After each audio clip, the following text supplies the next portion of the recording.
Welcome back to the MLB Draft Podcast. I am your host, Eric Averill. I am joined by former Major League pitcher, certified financial planner, Travis Chick. Welcome back. I'm excited to be here, man. So am I, because I want to jump into this question that we're hearing a lot from specific families, but also sports agents, is in 2020, because of COVID, Major League Baseball adjusted the way that signing bonuses are being paid out to draft picks. Right. This is absolutely true for 2020. It's going to be true, we at least know, for 2021, is no matter what you sign for, the maximum amount that you will receive in the first calendar year is $100,000. Right. So one of the things we're hearing a lot is like, hey, Travis, these players are only getting $100,000. Why do they even need a financial advisor? Yeah, I mean, it's funny because, you know, for a high school kid, $100,000 is a lot of money. But, you know, a parent knows that, hey, you know, especially after taxes and agent fees, and then two, through some of the different strategies that the teams are using to play the tax game. Yes. Some of these kids are ending up with, you know, $20,000 to $30,000 that they're going to have to live on for a whole year. So, you know, the misconception is if I hire a financial guy, I'm going to have to pay him to do proper tax planning, proper investments, proper all that, right? We all know that if you have $30,000, that's got to last you for a whole year. So conceptually, hey, it doesn't make sense to hire a guy like us right now. Because they're reducing the term financial advisor. Most people's mind goes to investing, right? Yeah. And so if that's where your mind is at, we absolutely agree with you that what you don't need is somebody who can handle a public investment portfolio if that's the value that they're providing. Right. Maybe shed some light on why a conversation with a certified financial planner does make sense if we're sitting here saying you're not going to even have any money to invest right now. Yeah, I mean, I think it first starts, and this is where we provide probably the most value initially, is taxes. You know, how do we plan for all the different tax situations that you're actually going to go through? I mean, the reality is, yes, there is no money to quote unquote invest, but there's also a lot of planning that goes into, hey, how am I going to make $30,000, $50,000, $60,000 last 11 or 12 months? How am I going to train? How am I going to pay my agent fee? What kind of liability do I actually have as a baseball player? I'm a famous baseball player that just got drafted. What happens if I hit somebody that knows I'm going to have $3 or $4 million in a year? How do I protect that? So there's a lot more that goes into what we do for our clients than just investing their money.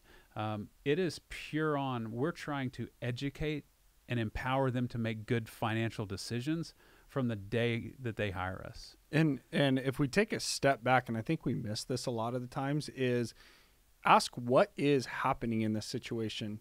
You have a high school player or a college player, 18 to 21 years old, now making a decision. A company, usually a $1 billion company, is going to offer you an amount of money, and you've got to make a decision. Do I go to school if I'm a high school kid, or if I'm in college, do I stay in school? Yeah. That's a financial decision for most people. Absolutely. What's the opportunity cost? If I forego my college education and sign a professional career, how much money does that require? Right. That's a financial decision. So, you know, the built-in implication there is it needs to be enough money that if baseball doesn't work out, it pays for the opportunity cost of having to go back to school and get a degree and then go get a job, right? The other built-in assumption is that you are smart with that money. Sure. It's that, you know, so from a timing standpoint, $100,000 may be the only thing paid out the first July or the first 30 days, but you're now also trying to make important financial decisions for the entire future without qualified financial advice. You know, I like that you said that, but, you know, so often we get reduced down to what happens after I sign, right? And what you were kind of alluding to was, well, that's actually way before I sign, because if I'm educated going into that decision of when I sign, then I'm not forced into making an emotional decision. If I'm a high school kid and my number is $1 million, well, what do we know what that $1 million actually means? Do you know how that's going to impact your life? Do you know how that's going to impact the future outcomes that you actually want it to have? Have you thought about how much that's going to be after taxes and agent fees? So it's not just, hey, I want $1 million. It's, let's start putting together a financial plan that actually executes on the outcomes that you want. And that all needs to happen before you sign. For two reasons. I love what you're saying, because for the 15 years we've been doing this, and literally the same answer that my parents gave when I was 17 years old and I had scouts in my house and they said, hey, what do you want for Eric? Yeah. It's, hey, if he signs, I just want to know he's going to be okay. I don't want him to blow his money. The built-in assumption there is Eric is not equipped to handle this amount of money, whether it's $100 or $5 million, because I'm 18 or 21 years old. I haven't developed really the knowledge.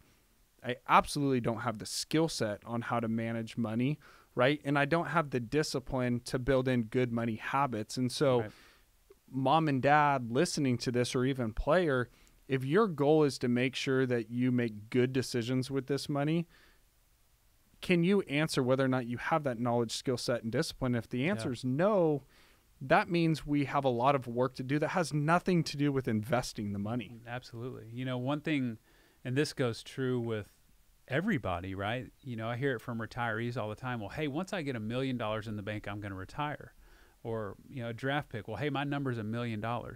And $1 million is a nice round number that everybody kind of settles on.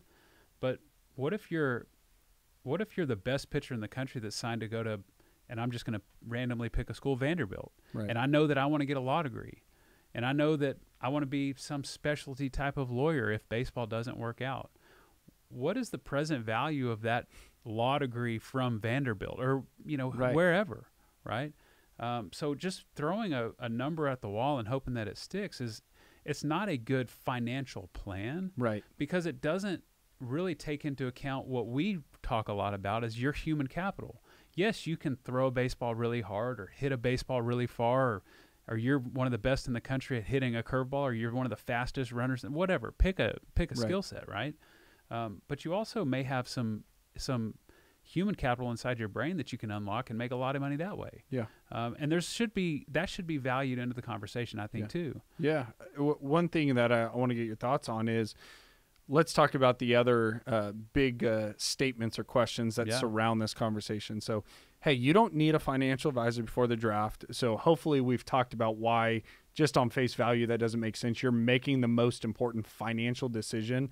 There's already a recognition you don't have the knowledge and the skills on how to do that. But then all of a sudden my agent tells me, hey, Travis, I don't want you to hire a financial advisor because that signals to professional baseball that you only want to sign and you're not going to go to college. Yeah, I mean, I think that's just a terrible idea for two reasons. You know, number one, and I've had multiple discussions with I love scouts. this. You reached out to scouts and asked them this. I heard that, and I went straight to scouts. I went straight to scouting directors. Most of the scouts and scouting directors actually said that they want to know that somebody actually wants to be a professional athlete. Now, that's not going to impact how much they're ultimately going to sign for, because guess what? If all the teams know that you want to be a professional athlete, what is that going to do? It's going to make that next person want to draft you. Yeah. So on its face, that's bad information. And I kind of crack up about it because you're worried about having a meeting with a financial person indicating after you've hired an agent. You've hired somebody whose specific job is to negotiate on your behalf with a professional team. So I think they got the indication that it might be an option for you to sign a professional contract. You know, and the other side too that I think is detrimental there is, you know, and I'm going to give the agents the benefit of the doubt. The reason that they say that, and I'm hoping that this is the case, is that they've seen a lot of athletes make some really poor choices in who they select. 100%. So if they know that, hey, you're just going to pick your average Joe Blow broker, Merrill Lynch, Morgan Stanley, pick a guy that's your family advisor, they know that that person probably doesn't have the dialed-in expertise in baseball to be able to help add value to your situation. You know, when I think through the decision tree, right, like I want to make sure, number one, the person that I hire, whether it's my agent, my financial advisor, my yard boy, it doesn't matter. Like I want to make sure that that person is an expert in their field. And so in our field, we can start pulling down that decision tree of, hey, there's 300,000 financial advisors in the United States, or that say they're financial advisors. So how do I start whittling down to make sure that I'm selecting that pool of advisors to choose from? Number one is a certified financial planner designation. That's an absolute necessity. If they don't have at least that, send them down the road, right? And there's a ways that we can start going down from there, but that's at least the minimum. Says, hey, this guy's an expert in his industry. Yeah, and we see this all the time. Like, the way to not choose somebody to ask about financial expertise is this person just a former big leaguer who's giving you hitting lessons? Yeah. Because if he's got time on the side to give you some hitting lessons and he's not a certified financial planner, right, he's probably just a broker at a company that has their own products to sell you something, right? Yep. And I think beyond the certified financial planner, are they there just to provide advice, or do they actually work? Are they a registered representative somewhere that's trying to sell you things? And you're right, you shouldn't talk to those people, because guess what they sell? Investments. And in proprietary investments with conflicts of interest. And so I think your advice is super important. Is what we're saying is, don't go meet with just any financial advisor. Meet with a qualified, certified financial planner that you know is going to help you navigate this decision with information that's in your best interest. Well, and that leads to the next part of the decision tree, right? So at least I know now that I've narrowed it down to experts in their field. But I'm a professional athlete now, so I need to find an expert in my field. I need to know somebody I need to have an expert in their field that actually understands all of the tax complexity that I'm about to go through as a draft pick, I'm going through as a minor leaguer, or I will go through as a big leaguer. Right? I need somebody that understands how to project out what a contract valuation is going to be.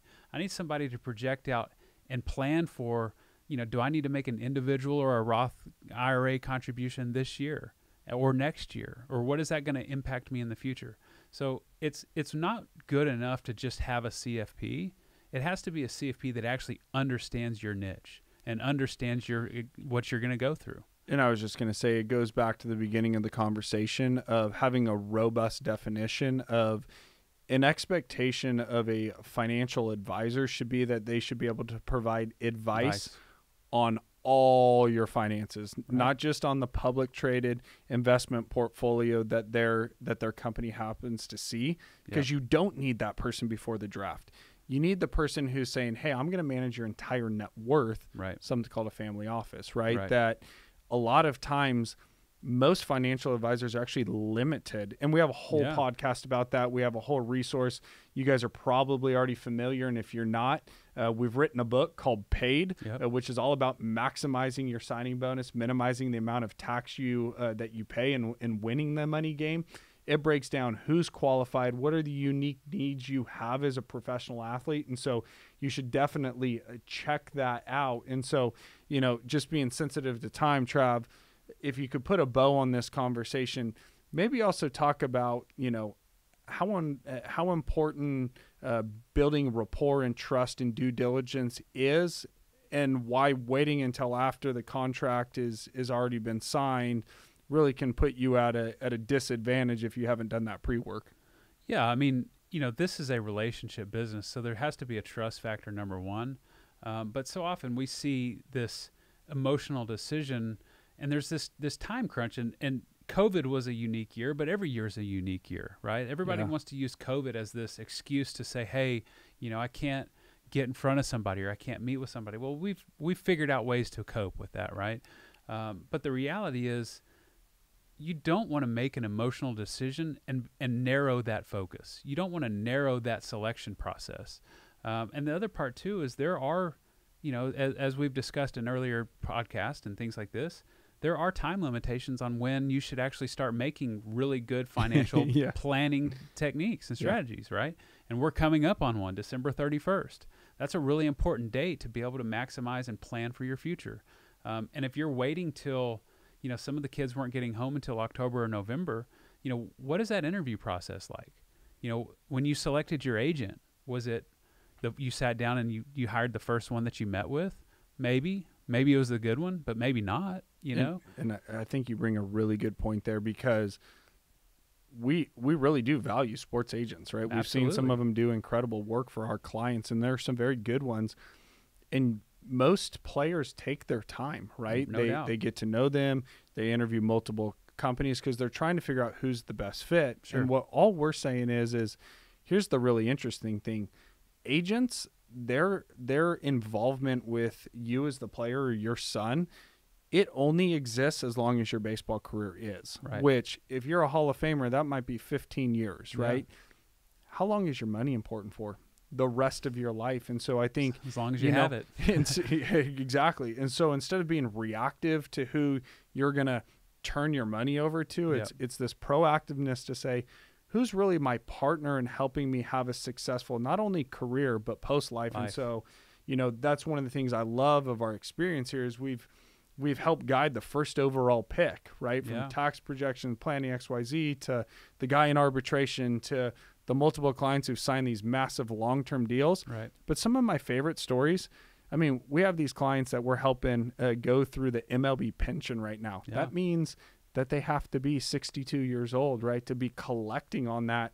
We're helping them navigate it. So it's from literally a year before the draft all the way to our clients that are collecting on their pension.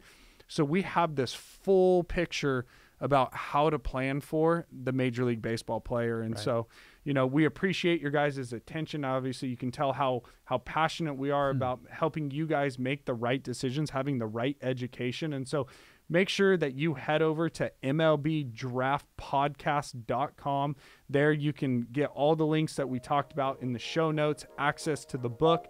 And until next time, stay humble, stay hungry, and always be a pro.